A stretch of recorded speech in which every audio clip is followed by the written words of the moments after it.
Hello and welcome to another Today's Decay, November 9th edition, where we celebrate births and beginnings of everything important since the dawn of time. And on this day in 1892, Maybelle Normand was born. Early film actress and director, worked with Chaplin, Fatty Arbuckle, a bunch of other people, was involved with a series of sex and drugs and 1920s version of rock and roll type debacles, may or may not have. I feel like all of her life story, much like, who did we talk about yesterday? Whatever we talked about yesterday, similar. You know, people who are featured in Hollywood Babylon, there's a level of questioning what you're reading, but she definitely lived it up regardless. And there was certainly multiple murders and drug issues involved. No relation necessarily with one of her co-workers, Fatty Arbuckle, which is kind of a whole different story some other time. Also on this day, 1910, Irving Klaw was born. S&M bondage photographer, probably most famous because of his work he did with Betty Page, but he worked with many people in the mid-century of the last century.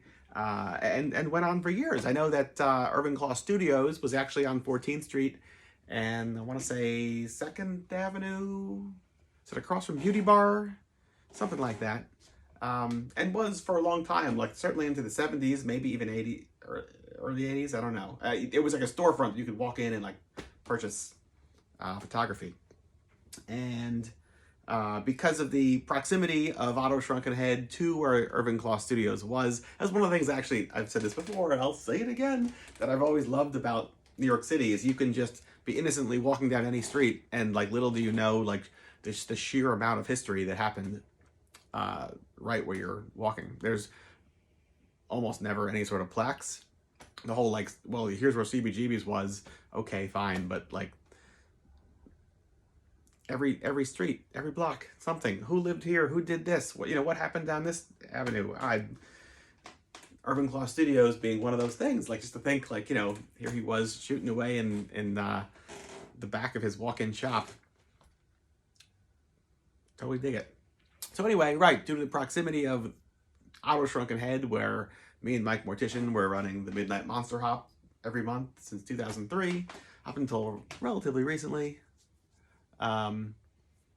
We did a Lux Lives event, which we were doing annually around the anniversary of Lux's death, which was a art auction with Lux interior or Cramps inspired artwork, and all the auctions started at $13.13, and they were silent auctions, stuff from all over the world, and people could bid from all over the place, and then we'd ship it out, and whatever the auctions went for, all that money, all the proceeds went to Best Friends Animal Society in Lux Interior's name.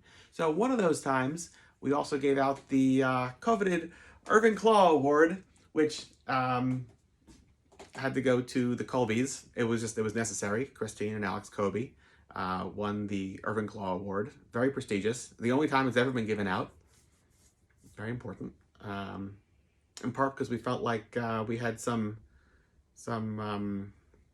camaraderie with our down the street neighbor, Mr. Irving Klaw himself. They were very touched. Nobody was expecting it. Yeah.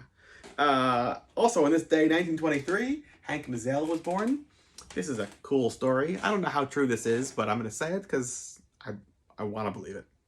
So Hank Mazel in 1950 some odd wrote and recorded a track called Jungle Rock, and it never went anywhere.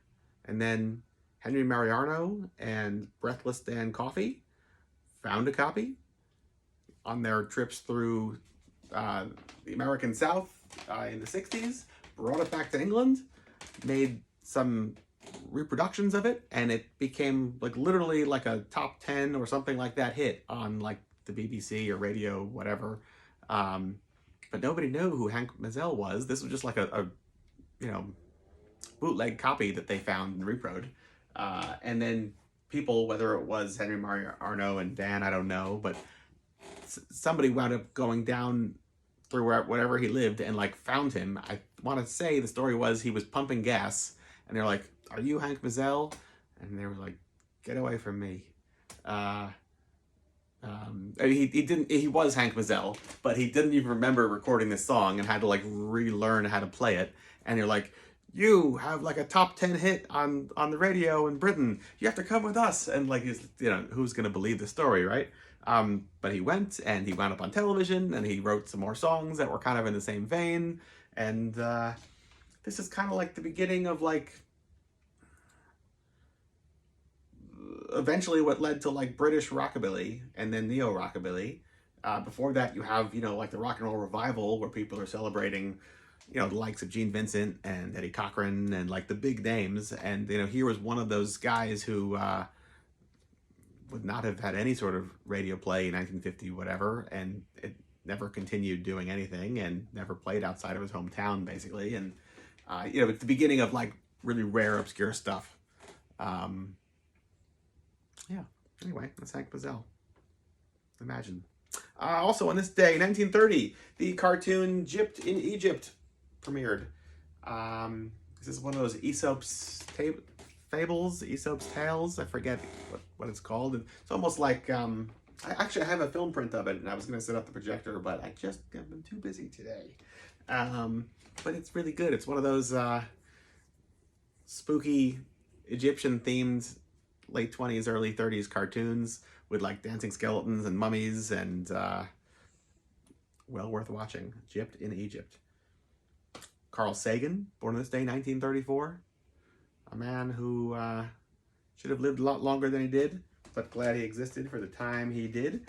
And on this day, 1957, Shock with Dr. Lucifer premiered, a horror host whose content is sadly lost today. And that is it. So, celebrate some of that stuff. Jungle rock all night long. Until tomorrow, goodbye.